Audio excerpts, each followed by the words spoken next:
Your workplace is constantly evolving, so is the job market. Hunting for work through traditional forms of media may quickly become obsolete. Think about this. There are close to about 22,000 companies on Facebook today. That's not even counting all the other social media platforms. And all of them have access to your profile at this very minute. Headhunting through social media is the new game.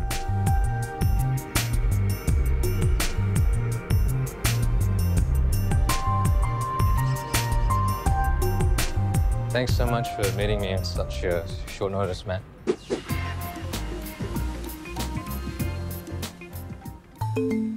Set up in the year 2008, Chapman Consulting Group specializes in the field of human resource.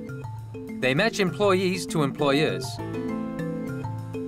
After years of servicing their clients through the more traditional forms of media, they've now incorporated social media into their own strategies. And this has paid off quite handsomely. How has social media changed recruitment in the last, say, 3 years? Social media has really changed the face of recruitment. Everything is happening a lot faster, it's a lot more complex, and there's a lot more choice. So we're seeing widespread use of LinkedIn, which is an online business networking tool, Facebook, which is obviously a social networking tool, but a lot of people talk about their profession, and then other means like Twitter, which has grown in popularity very, very quickly. How has some of these social media platforms been advantageous to your company? Something else with social media we've seen creeping into the way people communicate is, I guess, a much more casual way of communication. So we use blogging, for instance, to get our thoughts out on very topical issues. We post our thoughts on our website, and people quite like this stream of consciousness way of communicating. Because it's a two-way collaboration. That's right, less formal, more to the point, more down to earth. With Twitter, we find it's a fantastic way to get your message out without disturbing people like you do with email. So the audience watches what you put on Twitter, and if they see something they like or want to respond to it, they can. With Skype, we've found Skype to be an incredibly useful tool now with video conferencing. The great thing with Skype is that you can see how someone holds themselves. It's almost as good as sitting next to the person. You can do the interview without them having to be there. That's right, and what we've found is as broadband speed improves across the Asian region, that this tool is being more heavily used. It's very expensive to fly people to be sitting beside each other for interviews. So it's more cost effective. That's right. And companies benefit that way. Yeah, and we really see this we saw it during SARS, we saw it during the economic downturn. When companies are really watching their budgets, it's a bit like corporate travel. They don't want to fly people around to do interviews. Remember when you used to circle job advertisements in the newspapers every morning? It has now evolved. The employer could already be looking at your profile. But that's not the only thing that's changing. How do you think it's changed in the last, say, 3 years, 3 to 5 years? I think the workforce in Asia is becoming increasingly more international. So how that's created a greater stretch on HR people is that people need to be able to understand local customs and traditions, but also think very internationally. Just imagine the several social media tools out there right now, and contemplate the countless connections that exist between people in your industry. This is truly a whole new ballgame. But as with everything else in this series, there are drawbacks. Sometimes, everyone uses Facebook and I use Facebook. Sometimes I encounter certain problems. Have you encountered any with the social media platforms that you used for recruitment? The biggest problem is there are so many tools out there that you can use. So you need to use your time wisely and choose one or choose a few. I think the other thing is people often don't think about what they put on these profiles. So some you'll find very useful, others you'll find very out of date. Think about this. It's proven that the consumption of online media by viewers is shorter than traditional media. The same goes for employers. If your online profiles and resumes are too varied and not concise enough, they will be ignored.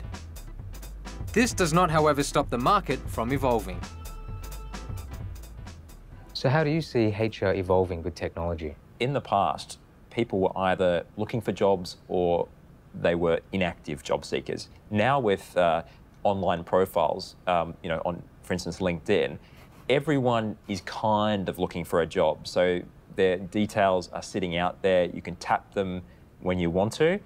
That has implications for employers with their employees who are all out there with their profiles in cyberspace. Right. So at any one time, somebody could be poached? You could think your employee is happy, but in actual fact, because their profile's out there, they're actually getting approached by companies and having discussions. They say that it's a dog-eat-dog world, and that was before social media stepped into the picture. Now it has become a giant tool for corporations looking for good people to fill up their ranks. If you're a prospective job seeker, this is probably the best time to get notice. That, however, may be an issue. How do you stand out from the masses in the saturated online world?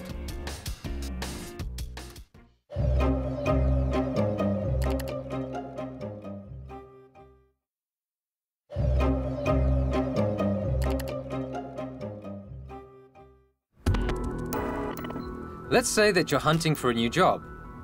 You're tired of simply looking through the newspapers and want to promote yourself as a unique individual with outstanding skills through social media. How do you do this? So if I'm a potential employee, what would capture your attention if I were to put something on LinkedIn? It's very important to be concise in your messaging. So keep your experience to the point, keep it up to date. A successful profile is one, I think, which blends a person's personality with their professional experience. So it looks like a resume, but it also says a little bit about yourself. So your sports, your interests, your hobbies. Remember the days of long resumes that harp on your every success and cover letters that stretch for miles? They're obsolete. Everything needs to be short, sharp, precise. All the employer needs to know are a few key points about yourself. The internet presents an abundance of information in terms of which recruiters you should turn to. You can read blogs and hear opinions on different people. So there's a lot more information out there that you need to research. But let's not forget that the old-fashioned recommendation from a friend or just using your existing network can also be as powerful as a lot of these new tools. What are some interesting LinkedIn profiles that you've seen recently? I specialise in the human resources field, so I'm always looking at HR resumes. One that I saw very recently I thought was very good was a short, succinct description of the companies the person had worked for, very clear responsibilities. But I also think it's important to be very prominent with the keywords around what you're trying to do. So if you want to be an HR director in a shipping company, make sure that HR and director and shipping feature very prominently in the profile. Oh, so it's there and it's very concise. That will help when people try to search on your profile, right, rather than very ambiguous messaging.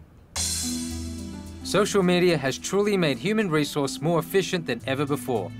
This two-way feedback allows everyone from small and medium enterprises to international world-leading MNCs to notice you. With so many prospective employees on the market, the recruiters' expectations are also increasing. With all this technology, is the expectation with recruiters increasing? It is. When we're working with our clients, they really expect a fast response time when they're dealing with us.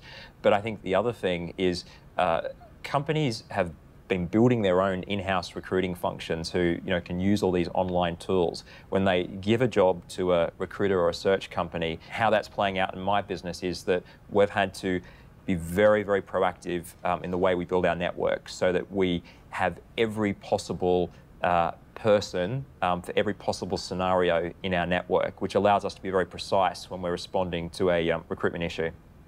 A recent example of how this played out for us was we were involved in a regional head of HR search in China for a multinational company. The company wanted a Chinese national if possible. We did the search. There was not someone that met expectations. We then opened the search up to other Asian talent within the region who could relocate to China. But the solution was a European who had grown up as the son of Dutch expats in Taiwan, but had learnt to speak Mandarin. And that person was the successful candidate for the job. So this was a real challenge for us and shows how having a very broad network, but being able to be very precise in the solution is actually what a lot of our clients want. The job market has truly evolved. Never before has it become competitive as it is today. This is the new age, even for large corporate giants like IBM. How would you advise businesses who don't have the expertise to tap into the technology at IBM's disposal? I think it's important for any employer to understand that the game has changed. So if you don't have all of the technological resources that we have at IBM, I think it's important to understand how employees for any firm are accessing. So it's important, if you have a recruiter or even just one human resources professional, to leverage the tools that are out there. So Facebook, Twitter, LinkedIn are all tools available to anybody. And so if you're a small or a medium business, also take the opportunity to connect with what could be a competitor of yours or the business across the street, to be able to share ideas. So, I think for small and medium businesses, the use of these social networking tools can make that company appear far larger on the web and far larger to prospective clients than they may otherwise. Whether you're a job seeker or an employer, there are a few basic rules to live by. 1. Do not ignore social media. Some of your best would-be candidates are just sitting there waiting to be noticed. 2. If you're a prospective employee, get straight to the point. No one wants to read your long resume and cover letter that you did 3 years ago. Remember, be sharp and precise. Online interviews, headhunting through social media. Being an employer or employee has never been as good as this. A far cry from a few years ago. So what's next?